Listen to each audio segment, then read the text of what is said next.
Pero en esta mañana vamos a hablar acerca de las mujeres. No se pongan tan contentas, ¿eh? No, mi esposo ahorita me dijo, te suplico, por favor, sé misericordioso.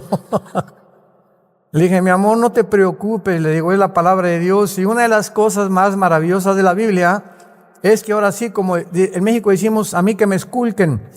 O sea, la palabra, y si alguien se enoja o a alguien no le parece, se está peleando contra Dios. Porque nosotros no hicimos la Biblia. Así que solamente Dios nos pide que seamos fieles a este mensaje y que lo compartamos. Las reacciones siempre van a ser positivas y van a ser negativas, porque no todas las personas están abiertas en su corazón para recibir y hacer la voluntad de Dios. Muy bien. Vamos a comenzar, aunque ustedes no lo crean, abran sus Biblias en Proverbios 31 y en Tito capítulo 2 y 1 Timoteo capítulo 2. Son los tres pasajes de la Biblia. Proverbios 31 en el Antiguo Testamento, la mujer virtuosa. Tito capítulo 2 y 1 Timoteo capítulo 2. Son estos dos pasajes que vamos a leer y a extraer la sabiduría que Dios ha dejado para las mujeres en estos pasajes, y es maravilloso que puedan las mujeres entender el privilegio que Dios les dio. Porque cuando se hizo la primera promesa en la Biblia, la primera promesa en la Biblia del Mesías que tenía que venir a rescatarnos, a redimir a la humanidad, en Génesis 3:15 se le hizo a una mujer. Esto es impresionante. Y en esta promesa Dios le dice a la mujer que de su semilla, esto es lo más interesante, que de su semilla vendría el Mesías, de la semilla de la mujer. Y de la semilla de Satanás surgiría finalmente el anticristo. Pero lo interesante de esto y lo maravilloso del lenguaje encriptado de la Biblia es que a través de muchos siglos muchas personas de carácter científico comenzaron a interrogar y a burlarse de la Biblia, porque cuando Gregorio Mendel en 1860 comienza a hacer los primeros experimentos con chícharos para postular las leyes de la herencia, la Biblia decía que la mujer iba a tener una semilla, y se descubre que es el hombre el que tiene el esperma. A los que quieren apuntar, esta palabra semilla, siempre que la encuentren, es la palabra hebrea sera, con Z, sera, no Sara, donde compran las mujeres su ropa, sera. Y esta palabra sera es esperma.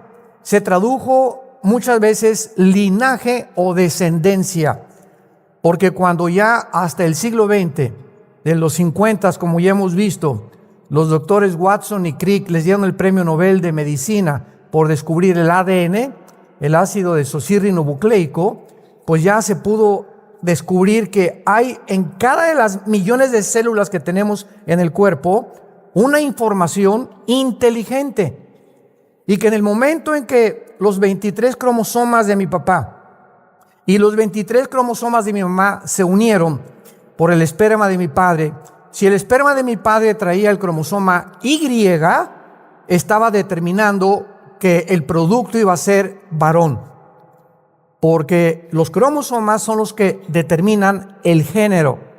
Y si el cromosoma de mi papá era X, se junta con los dos X de mi mamá, el producto va a ser mujer. Esto es interesantísimo a la luz de la genética de la Biblia. Entonces, cuando la Biblia promete que de la semilla de la mujer iba a venir el Mesías, pues se comenzaron a especular, oye, pero el que tiene la semilla no es la mujer. La mujer es la receptora del esperma, de la semilla del varón. Y ya vamos a ver que el varón es el que transmite el pecado a través de su semilla del cromosoma Y desde Adán.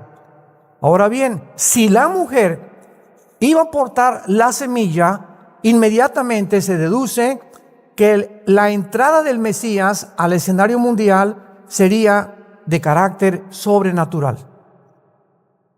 Jesús, el Hijo de Dios, no podía nacer de un esperma contaminado Y del varón.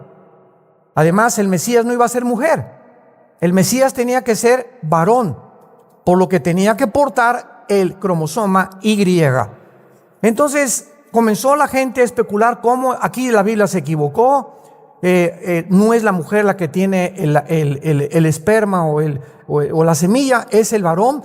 Pero pasaron 3 siglos más o menos, o 4, cuando el profeta Isaías abre un poquito más la revelación, y entonces dice en Isaías que una mujer virgen, en el hebreo es alma en el hebreo es una mujer que no ha tenido relaciones entre los 14 y 17 años de edad, que el Mesías nacería de una virgen. Se complicaba más la cosa. Si es virgen, ¿cómo puede producir a un varón, verdad? Y entonces, cuando ya pasan aproximadamente 700 años desde Isaías hasta el nacimiento de Jesús, porque Isaías profetizó 700 años antes de que un ángel llamado Gabriel se le aparece a María, Lucas 1, Mateo capítulo 2, y le dice el ángel a María: María, vas a ser mamá. María estaba comprometida con José, significa que no se habían casado, todavía no venían a Cancún a la luna de miel.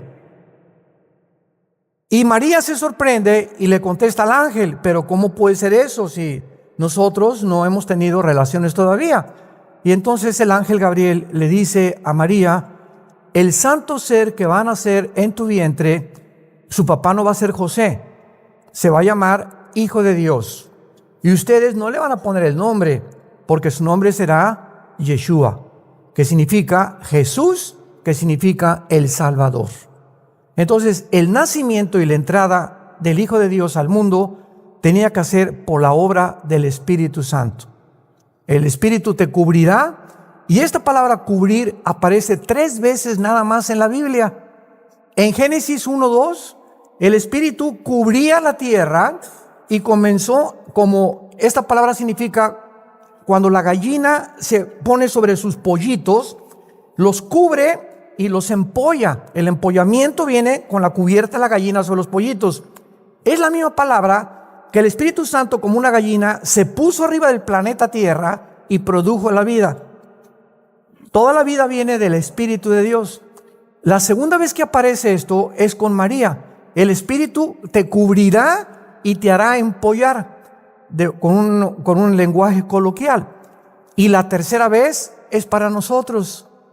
Cuando nosotros recibimos a Jesús como nuestro Salvador, el Espíritu Santo, una obra personal, nos cubre y hace nacer, implanta dentro de nuestra alma la semilla del Mesías. Amén. Dice 1 Corintios 6, 19 y 20, ¿qué no saben ustedes que son hijos de Dios y que el Espíritu Santo mora dentro de ustedes?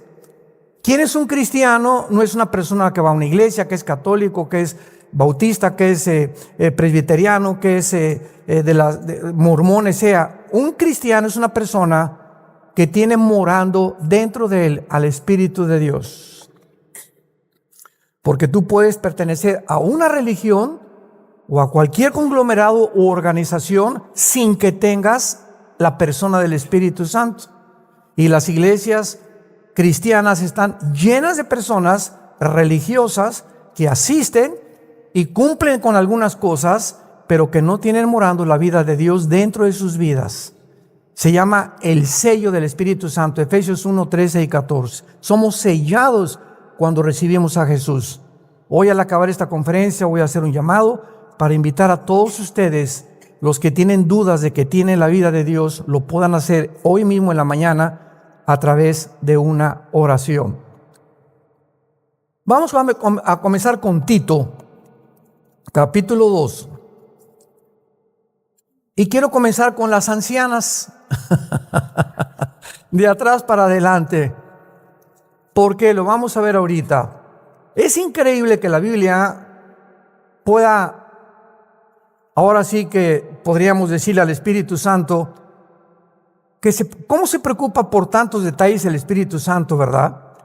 se preocupa cómo usamos el dinero, se preocupa cómo usamos a la esposa, nos da instrucciones de cómo educar a los hijos, cómo ser gobernantes, en fin, es impresionante la forma en que la Biblia nos puede vertir toda esa sabiduría para que nosotros podamos vivir de acuerdo a la voluntad de Dios y ya no conforme a lo que nosotros pensamos.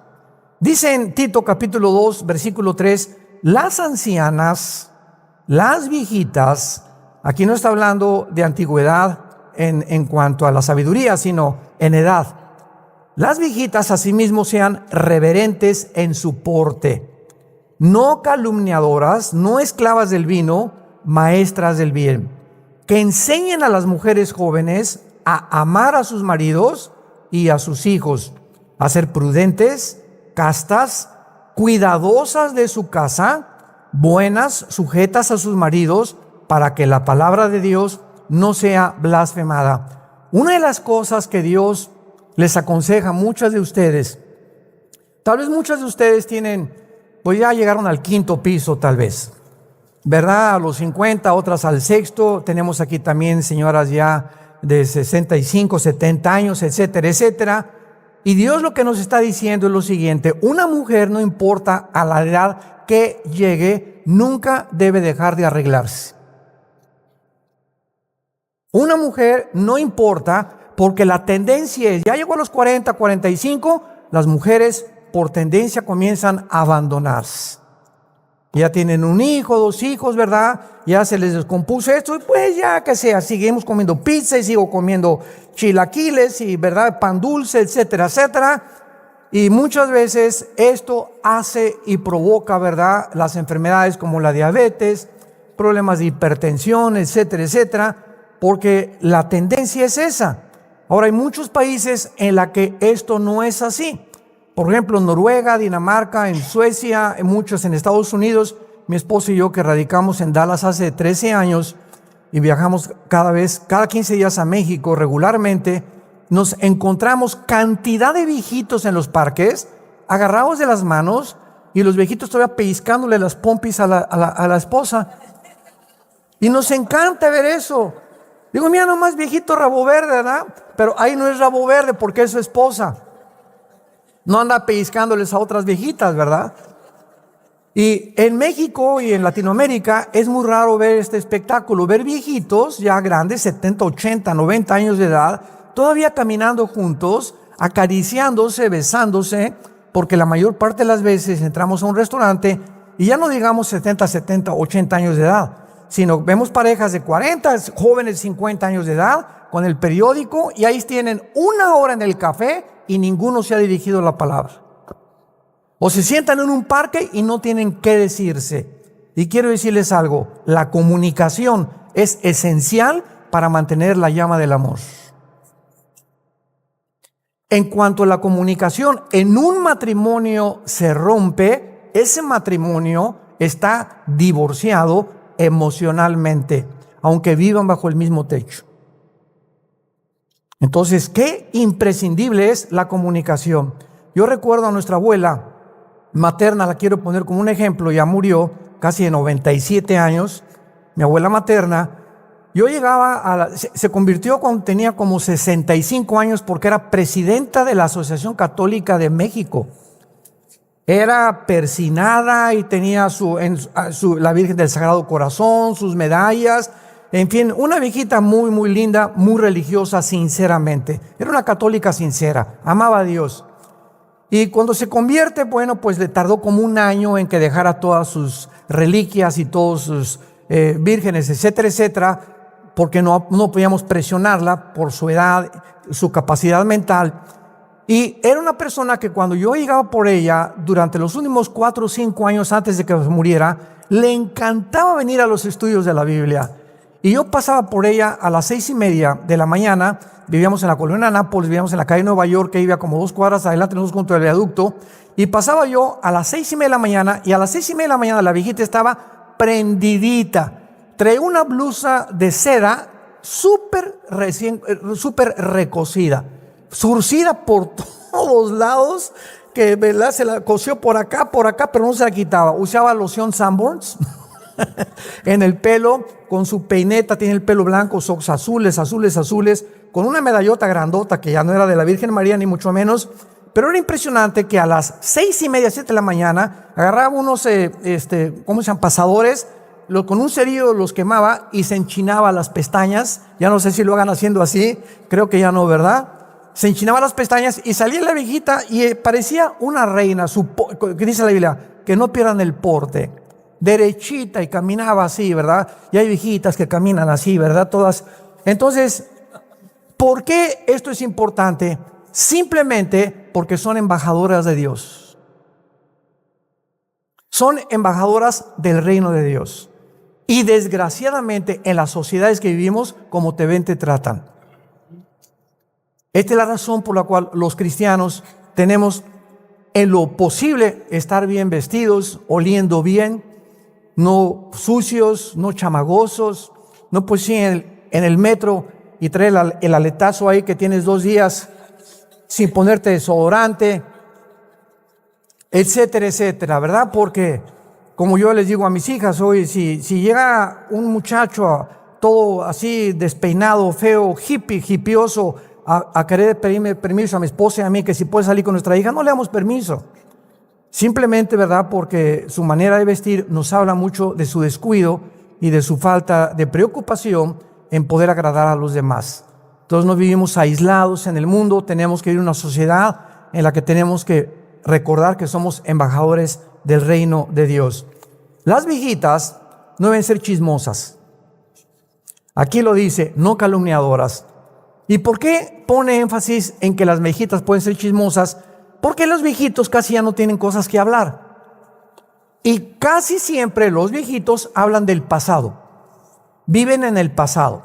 Los niños viven en el presente. No saben qué van a hacer porque están en el presente. Entramos a la juventud, vivimos enfocados hacia el futuro. ¿Qué voy a hacer? Preocupados. Y pasamos los 50, 60 años de edad y comenzamos a retroceder. Y todo es el pasado. Ay, cuando yo era. Y lo que yo hice. Y mi mamá. Y mi papá. Porque ya no hay enfoque hacia el futuro. Entonces, como no tienen mucho que hacer, comienzan a hablar chismes nada más. Y ya viste cómo se vistió. Y ya viste que viene vestida de china poblana. Y ya viste. Entonces, una viejita cristiana no puede mantener este lenguaje. Porque no es agradable delante de Dios. Su responsabilidad es enseñar a las mujeres jóvenes. Enseñar a las mujeres jóvenes a que amen a sus maridos. Esta es la primera vez en el Nuevo Testamento que se enseña que las mujeres amen a su esposo. En Efesios 5 es el esposo amen a sus mujeres. Una vez me dijo una mujer, ya ves, nunca en la Biblia dice que nosotros las amemos a ustedes. Lee Tito 2:4. Ustedes también necesitamos el amor, porque es una necesidad imprescindible también de nosotros. Y que dice la Biblia que sean prudentes, cuidadosas de su casa. Una mujer cristiana, ya de edad, bueno, ya no se diga de las jóvenes, que salga el domingo a su iglesia o que salga de su casa y ahí está la basura de hace 2 días, el lavadero con los platos sin lavar, sin despolvar, su casa. Una mujer que no tenga cuidado de su hogar o de su departamento, a Dios no le agrada. Una mujer cristiana tiene que esmerarse en saber que su casa debe siempre ser pulcra, brillante, limpia, cuidadosa. ¿Por qué? Porque ahí vive su marido y no creo que haya ningún hombre que llegue a su casa en la noche y que encuentre la basura y que encuentre los platos y las camas sin tender, porque la mujer ya se olvidó, pero es presidenta de la escuela dominical. Y canta la alabanza o hasta directora de la alabanza es. Pero sin embargo ha abandonado su primera responsabilidad, que es su casa. Vean ustedes los detalles de Dios, que sean cuidadosas de su casa. Muy bien, vamos a pasar ahora a Timoteo. 1 Timoteo capítulo 2. Y ahora vamos a pasar con la forma como las mujeres deben de vestirse. ¿Hasta eso, pastor? ¿Y es tan importante cómo una mujer debe de vestirse? Vamos a ver por qué. 1 Timoteo capítulo 2, versículo 9.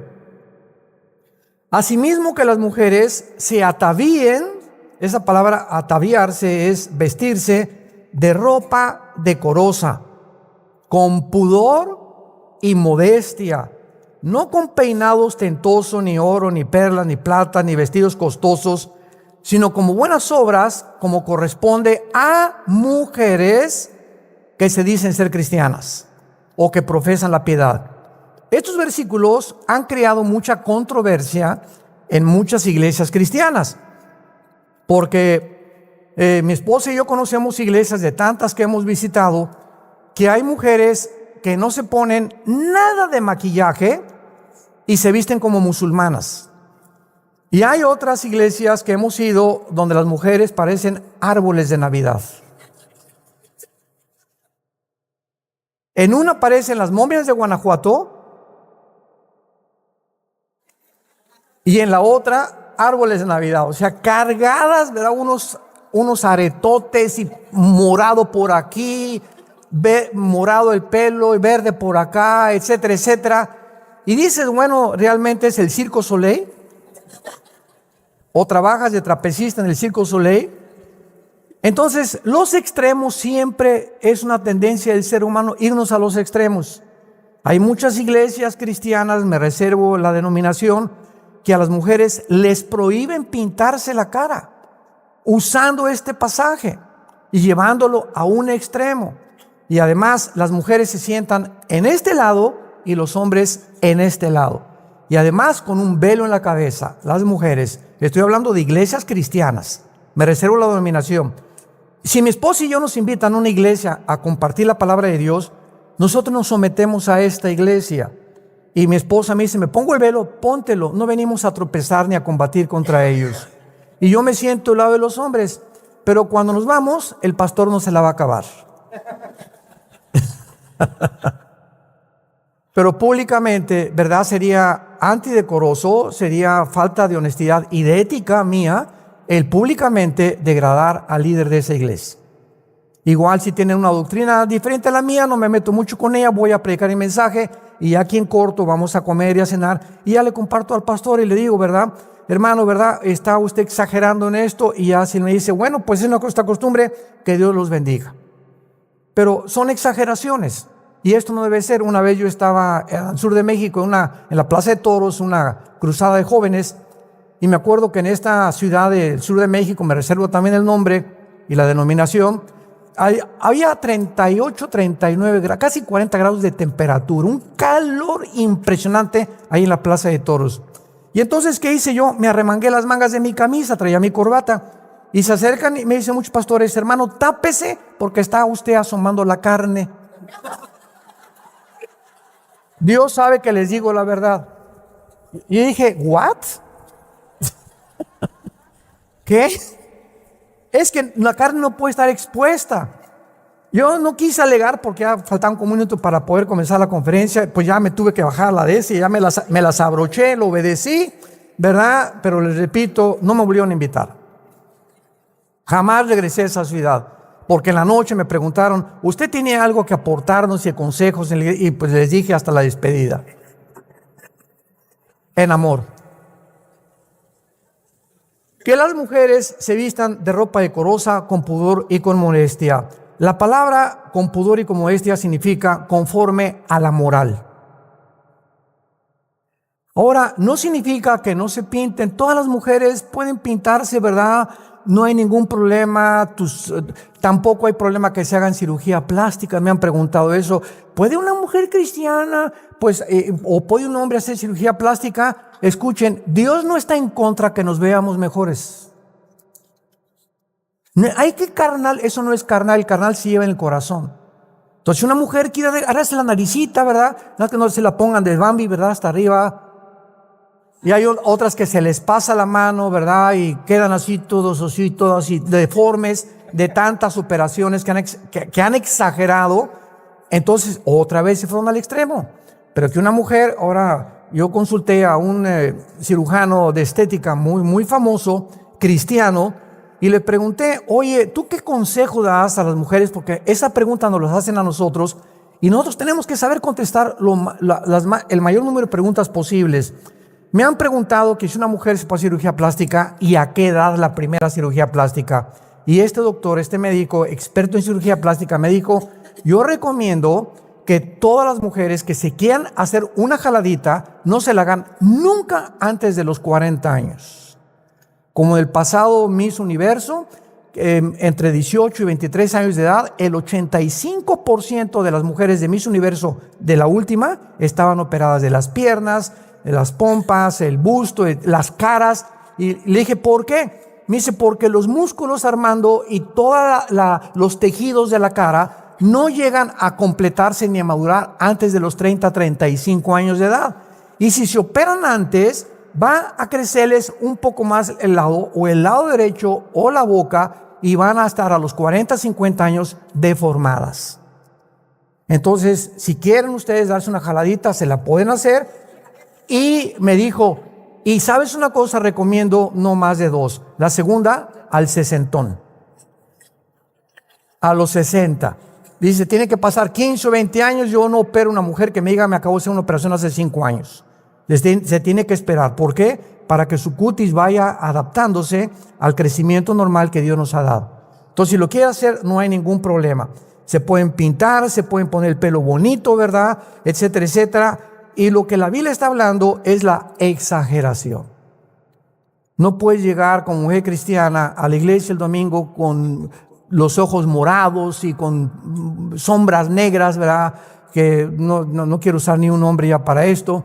Y el pelo por acá todo y unos aretotes así que hasta parecen cascabeles que todo el mundo escucha cuando se te mueven los aretes, etcétera, etcétera. Es a lo que Dios se refiere. Y ahora, ¿por qué las mujeres deben vestirse con pudor y con modestia? Simplemente, señoras que nos acompañan, porque a los hombres las tentaciones nos entran por los ojos. Una mujer cristiana no puede ser una mujer escotada, hasta por acá el escote. Tiene que tener cuidado de sus minifaldas que usa. Y si usa minifaldas o usa pantalones demasiado apretados, que parece que va a montar a caballo, que se ponga una falda. Entonces me han preguntado, ¿una mujer puede subir en pantalones a predicar o a compartir un estudio? Sí lo puede hacer, pero que se tape, ¿verdad? Con sus pantalones apretados y que no ande caminando ahí enfrente de todos. ¿Por qué? Porque a los hombres las tentaciones nos llegan por los ojos. Y alguien puede decir, ¿y qué culpa tenemos que sean tan cochinotes los hombres? Es que tú no puedes, dice la Biblia, que Dios quiere que tengamos la mujer y la ayuda idónea, no la tropezadora idónea. Entonces, tu manera de vestir, tienes que entender algo. El hombre tiene la tendencia, es la naturaleza del hombre. Pasa un bikini y pues ya lo vimos. Ahora, cuando ya comenzamos a educar nuestra alma y nuestro espíritu, ya lo vi una vez, pero no la filmo. Entonces voy a una playa, me encuentro, hemos ido a playas donde ni siquiera traen ya el brasier las mujeres, y pues ya la vimos, ¿verdad? Y ya, ni modo, Señor, y lávame con tu sangre, ten misericordia, Señor, de mí, ¿verdad? Está dura la cosa. Y los hombres no podemos ser mustios, ¿verdad? Una vez me encontré un hermano que me dijo, no, hermano, yo jamás, aunque las vea, soy atraído por las tentaciones. Le dije, cálmate, Malaquías.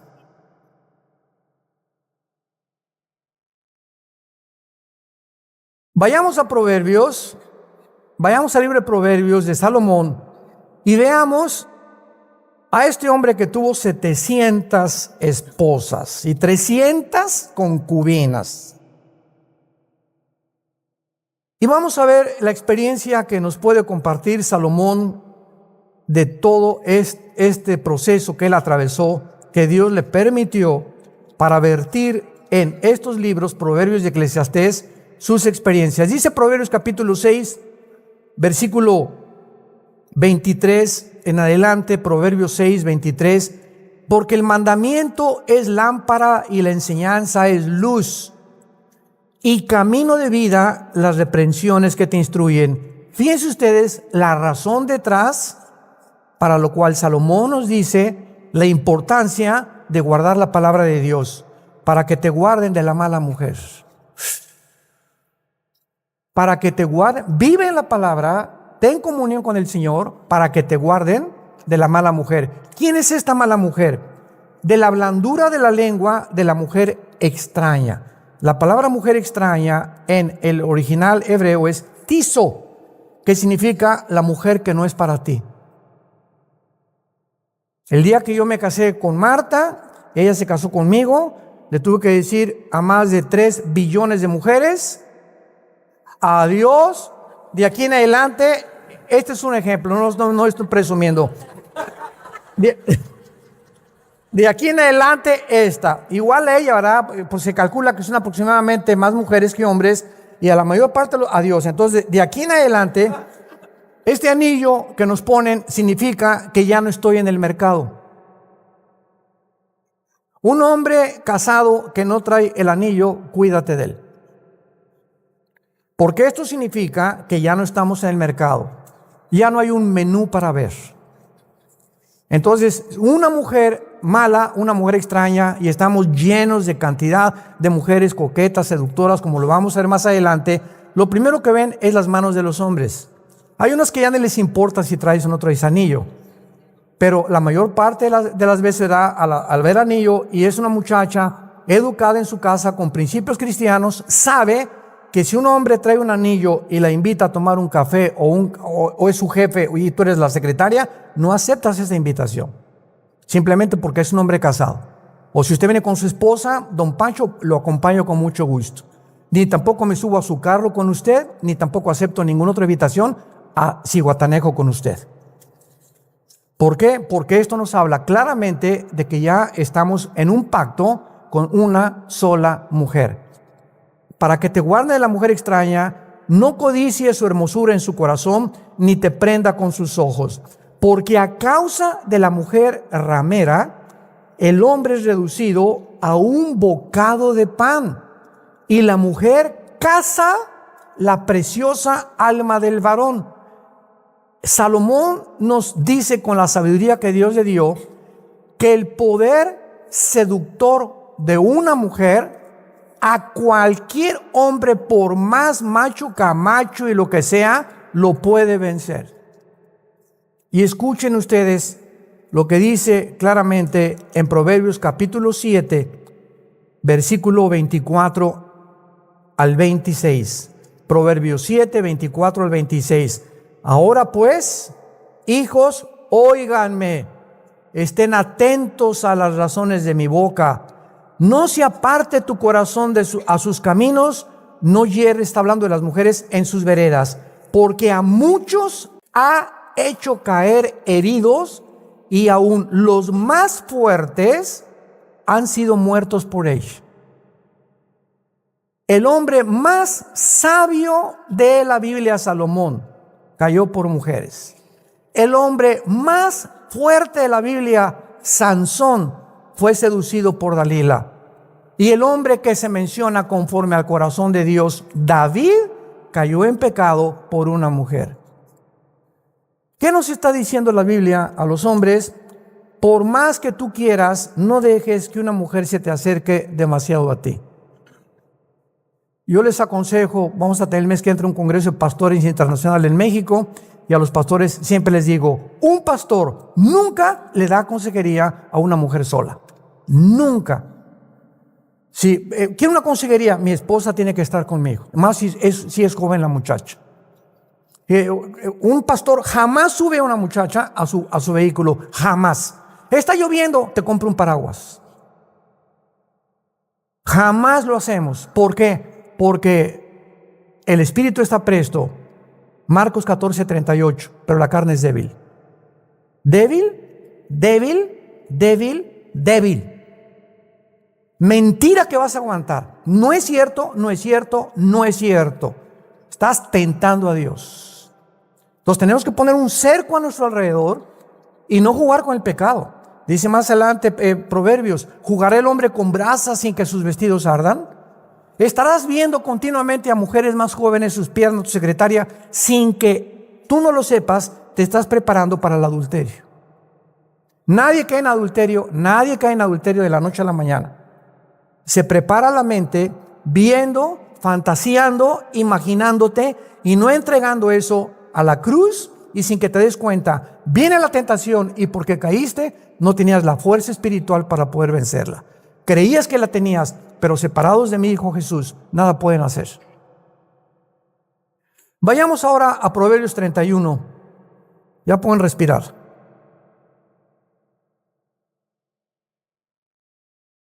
Dura palabra es esta de oír, le decían a Jesús, pero es por el bien de todos ustedes. Dios quiere nuestra felicidad y Dios sabe perfectamente bien de qué calibre estamos hechos, de qué material estamos hechos. Por eso todo el capítulo casi de 7 Romanos, Pablo dice, porque el bien que quiero no lo puedo hacer, sino el mal que no quiero encuentro que muchas veces lo hago, porque he descubierto que el mal está dentro de mí. Traemos una naturaleza pecaminosa que continuamente se opone a la naturaleza espiritual que Dios nos ha dado. Y si yo no fortalezco mi naturaleza espiritual, voy a ser vencido por una mujer. Y estamos en la época, en los últimos 20 años, nunca en la historia habían caído tantos hombres de Dios, en toda la historia, por adulterio. Pastores en su iglesia que se fueron con la alabanza, con la secretaria, y siempre preguntan ¿por qué? Porque jugaron con el pecado. Y sobre todo cuando creemos que ya somos famosos o que ya estamos en la televisión, tenemos el derecho y tenemos el privilegio. No, Dios me necesita. ¿Qué estupidez tan grande puede cometer un hombre? El hecho de que seamos usados por Dios no es por lo que seamos, sino por la gracia de Dios. Y mientras más seamos usados por Dios y más te bendiga Dios, más cerca de Él debes de vivir. En Proverbios 31, versículo 10 en adelante, la Biblia describe a través de Salomón a una mujer. Esta mujer que se describe es como un modelo que el Espíritu Santo nos retrata, y lo interesante es que se le llama virtuosa. La palabra hebrea chayil, C-H-A-Y-I-L en el hebreo, chayil. La palabra chayil, que se tradujo virtuosa, significa guerrera. Guerrera, que no se da por vencida.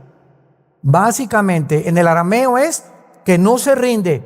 En el hebreo es que es una mujer que enfrenta la adversidad, que enfrenta los problemas, las tribulaciones, porque trae una fuerza interna que nunca la va a convertir en una víctima de las circunstancias. Qué importante es esto. Los problemas que tenemos en la vida nos pueden victimizar.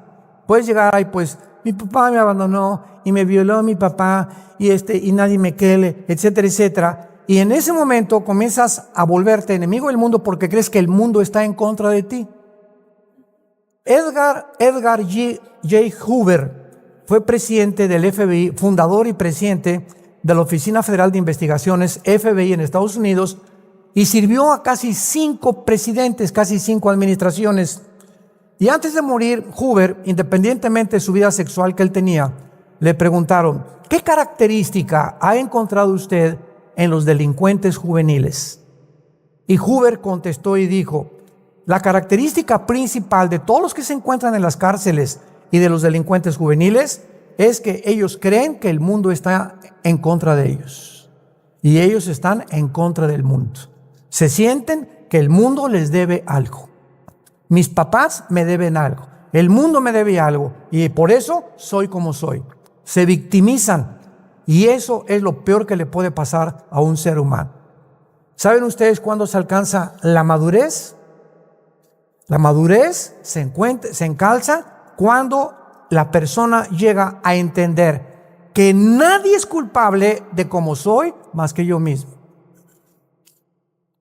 Cuando dejas de echarle la culpa, es que mi esposo es el que ha hecho mi carácter, o es mi papá que me violó, o esta persona, o en la escuela, o el gobierno. El día que dejemos de culpar a nadie, soy como soy porque así yo lo he decidido. Se llama en la Biblia la ley de la responsabilidad individual. Cada decisión que yo he tomado va a tener consecuencias para bien o para mal. Y las decisiones que he tomado son las que han provocado y han formado mi carácter. Yo soy el que he respondido de esta manera. Cuando una mujer me dice, es que mi esposo, si tuviera otro hombre que no fuera mi esposo, sería feliz, o viceversa, esa mujer ha creído que el esposo es la fuente y el origen de su felicidad y no Dios. Entonces, como él no la hace feliz, es infeliz. Imagínense nada más. Si no me haces feliz, pues sé tú infeliz, pero yo soy feliz porque mantengo mi relación con Dios. Y te quieres portar como un chango, pórtate como un chango. Pero a mí nadie me va a robar mi felicidad, ni mi paz, ni mi tranquilidad, porque mi felicidad no depende de ti, Pancho, depende de Dios.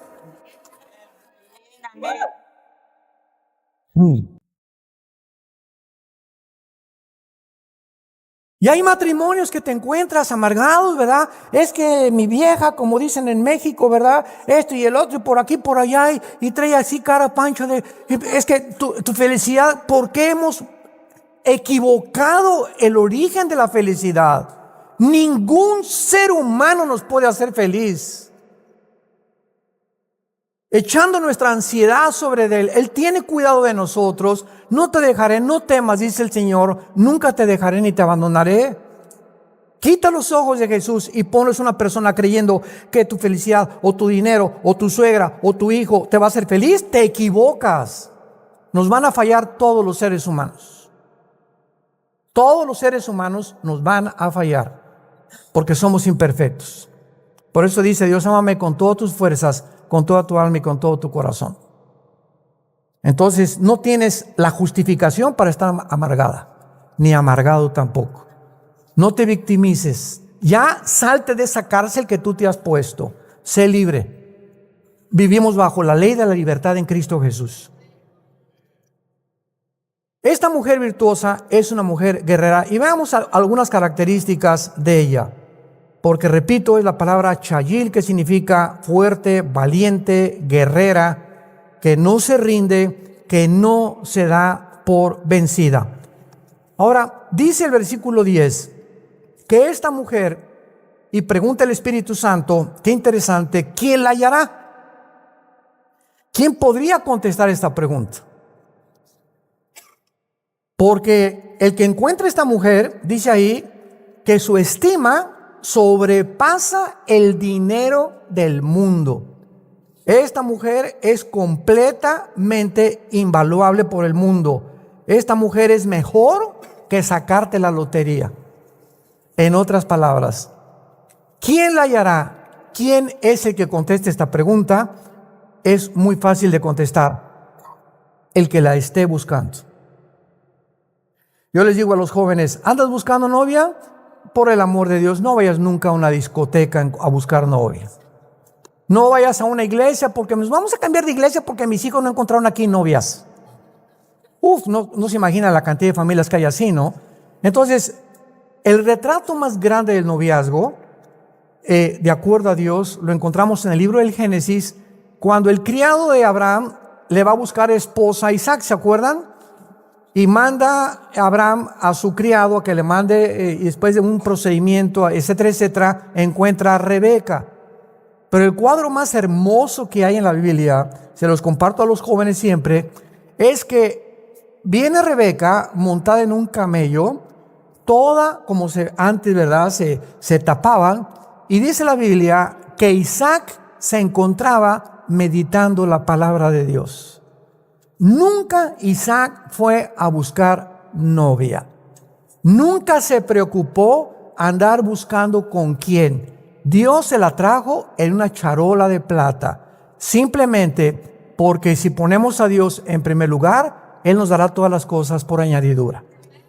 Mateo 6:33. ¿Y cómo venía Rebeca? ¿Con el ombligo de fuera? ¿Con minifalda? Al contrario, venía pero completamente vendada. Y ahora es al revés. Ahora las muchachas se quitan lo más que pueden y hasta le hacen así con el ombligo de fuera, ¿verdad? Tratando de atraer la atención de los muchachos. Desgraciadamente, pobre estima de estas mujeres sobre su cuerpo. Y pues sí vas a traer a 100, yo les digo, vas a traer a 100 abejorros detrás de ti. Pero las personas que se acerquen, recuerda una cosa, se van a acercar por tu cuerpo, van a buscar tu cuerpo y no el espíritu que Dios te ha puesto dentro de ti.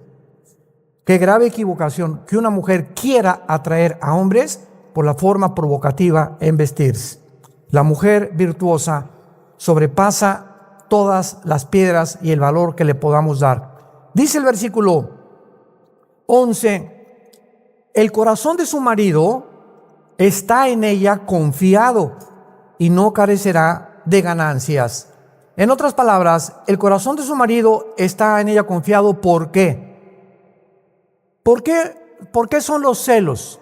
Hay celos buenos, hay celos malos. ¿Sabían ustedes eso, verdad? Hay un enojo santo o una ira santa, hay una ira no santa. Dice en Efesios, enójate porque forma parte, pero no amanezcas enojado. Nunca permitas 2 días enojado con tu esposo. Ya nos gritamos, ya nos sombrereamos, ya nos discutimos. Ok, procura en la noche, Señor, Padre, perdónanos, mi amor, perdóname, pero no quiero mañana amanecer igual que como nos peleamos hoy en la tarde. Porque cuando el enojo dura 2 o 3 días y no hay perdón en la pareja, abrimos la puerta a los demonios. Se vienen contra nosotros a crear amargura, rencor, y el alma comienza a ser envenenada. Y en cuanto hay amargura, se pierde el discernimiento de la voz del Espíritu Santo. Vienes a la Biblia y ya no vas a entenderla, o no te va a poder Dios hablar porque hay un estorbo en tu corazón. Saca de ti el rencor y la amargura para que tu comunión con Dios sea limpia y transparente. ¿Por qué el corazón del hombre está confiado? Hay celos buenos. Si mi esposa me dice, por ejemplo, un día, voy a comprar pan a la panadería, y yo sé que en esa cuadra donde está la panadería hay un grupo que siempre se junta de muchachos no cristianos, no así pandilleros, entonces yo le digo, te voy a acompañar. Ella no me va a decir que porque está celoso, no, te voy a acompañar porque mi celo es evitar que alguien te pueda lastimar. Entonces no la acompaño por un pensamiento de que se va a ir con los pandilleros, sino simplemente para protegerla. Dice Santiago capítulo 4, versículo 4, que Dios es celoso de nosotros. Es un celo santo, nos cela a Dios cuando Él sabe que algo nos va a pasar malo y trata de quitarnos esas amistades que nos pueden lastimar. Ahora, los celos equivocados son la falta de confianza por la inseguridad de que tu esposa o tu esposo te vaya a fallar. Ahora, ¿por qué el marido de esta mujer está confiado? Simplemente porque ella no es coqueta. Porque ella no es coqueta. Si tú vas con tu marido, ¿verdad? Y ves que tu esposa voltea a ver a todos los hombres y por aquí, por allá, pues es una coqueta. Sus ojos tienen que estar en Jesús. Y cuando una mujer se viste y camina así, ¿por qué te vistes así, mi amor? Pareces licuadora como te mueves. Por el amor de Dios, o sea, si te quieres mover, muévete conmigo en la noche. Y la danza de los 7 velos si quieres, ¿verdad? Pero ¿por qué te tienes que mover así o caminar así en la calle donde cientos de miradas de hombres te están viendo? ¿Quieres realmente atraer miradas de otros hombres que no son tu esposo sobre tu cuerpo? No eres una mujer piadosa. Las mujeres que profesan caminar con Jesús tienen que cuidar su manera de caminar, de mirar a los hombres, etcétera, etcétera. Y por eso el corazón del hombre está confiado. Mi esposa, ¿por qué tiene confianza en mí? Ella sabe cuando voy a algún lugar, ¿verdad? Y me lo ha dicho muchas veces. Yo de veras se lo digo sinceramente, aquí está mi esposa el testigo, vamos a un restaurante, vienen meseras en Estados Unidos, la mayoría son muy bonitas en Estados Unidos las meseras, y siempre les hablo de Cristo, pero con ella. Entonces cuando un marido dice, es que me encanta testificar, pero siempre le gusta testificarle a jovencitas. Digo, ya puedes sospechar, ¿verdad? Entonces una vez mi esposa me dijo, ¿sabes qué me molesta que lo hagas? Ya no lo volví a hacer. Ya no lo, mejor le dije a Caleb o a mis hijos, ¿verdad? Háblenle ustedes a la mesera del Señor. Para evitar, o sea, a mi esposita le molesta, ok, yo no quiero hacer nada que le moleste. Y si ella tiene una actitud también se lo voy a decir, y eso nos va a ayudar a poder edificarnos mutuamente. Pero tenemos que estar atentos a eso. Y esta es la razón de los celos equivocados. En el versículo 12 dice que su lealtad es a su marido. Le da a ella, o sea, al marido, bien y no mal, todos los días de su vida. Significa, ¿verdad?, que ella, esto es importante, nunca, mujer que me escuchas, critiques a tu marido públicamente. Nunca. No te atrevas a hacerlo. Y menos cuando está junto a ti. No hables mal de tu marido. Peor todavía. Porque en ese momento tu marido, pues, ¿verdad?, tendría ganas de, ¿qué voy a hacer? Digo, ¿cuánta deslealtad puede una mujer tener? Humillar a su marido públicamente o hablar mal de él públicamente, o peor todavía, enfrente de él, degradarlo. Una vez mi esposa y yo estábamos en Tucson, Arizona, hace muchos años, y estábamos en una reunión de pastores que nos invitaron a compartir. Y había un pastor bautista, ya se murió, también ella ya se murió, y estábamos todos así en la reunión, y de repente ella llega y lo agarra el pelo y le comienza a hacer así. En frente de todos, te dije que me dejaras el dinero, y le hacía así la cabeza. No lo podíamos creer. Mi esposa es testigo de eso también. No lo podíamos creer que pudiera ser. ¡Qué mujer!, ¿no? Y él, pues sí, te vio al ratito, le decía él, ¿verdad? No duró mucho tiempo este hermano. Pero ¿a qué grado puede llegar una mujer, no? Ya no solamente hablar mal de él, sino que qué manera de humillarlo. Llega por detrás, enfrente de todos los pastores, lo agarra así el pelo, así el chongo, y le comienza a hacer así: ¿por qué no me dejaste la tarjeta de crédito? Y me fueron a cobrar el gas, y él hasta los lentes se le cayeron, nomás le hacía así la cabeza. Dice en el versículo 13 y 14, ella busca lana y lino, con voluntad trabaja con sus manos, es como un ave de mercader, trae su pan de lejos. Aquí vemos su productividad. El uso y la rueca eran apartados para hilar y torcer hilos en la antigüedad. Dice el versículo 19, aplica sus manos al uso y sus manos a la rueca. Eran aparatos para hilar y torcer los hilos. Y esto nos enseña que el diseño perfecto de Dios para la mujer es que trabaje en su casa. Ahora bien, hasta 1950, el 8% de las mujeres en Estados Unidos trabajaban. 1960 subió al 20%. Y ahí brincamos, ya para no ir con tantos años, al siglo XXI, donde en Estados Unidos el 90% de las mujeres trabajan fuera de su casa en Estados Unidos de Norteamérica. ¿Qué ha producido esto? Bueno, en que él no tiene mucho dinero, entonces ella quiere trabajar y quiere buscar su independencia, porque si se divorcia, ella pueda tener una manera de sostenerse, y mientras tanto, los que la pagan son los niños, educados en las guarderías todo el día. Ahí ya sales en Estados Unidos a las 8 de la mañana a trabajar, tienes una hora para comer y llegas a tu casa a las 6, 7 de la noche. Y los niños así crecen, y la delincuencia, como ustedes saben, en Estados Unidos es terrible. Ya están matando los niños de 10, 12 años de edad, ellos en las escuelas, porque el niño necesita seguridad, cariño y amor. Ahora bien, si tu esposo, por ejemplo, es abogado y tú eres secretaria, qué bendición que sea la secretaria de tu esposo. Si tu esposo es médico, qué bendición que tú seas la enfermera de tu esposo. Si tu esposo es pastor, qué bendición que tú lo ayudes en tu casa con tus hijos y que puedas tener tu prioridad. Pero si ustedes no pueden, ya no tienen hijos ni mucho menos, y la mujer quiere trabajar, no hay ningún problema. Sería un extremo, aquí te quedas, aquí a hacerme los frijoles. Entonces tenemos que orar para poder tener un hogar organizado, equilibrado, y que Dios nos pueda dar la sabiduría para saber cómo actuar. Pero el ideal, repito, el ideal bíblico es que la mujer trabaje en su casa. Ese es el ideal. Cuidando a sus hijos, ahí es donde la mujer se realiza. Pero la mujer independiente del siglo XX comenzó a abrirse paso por el machismo del hombre.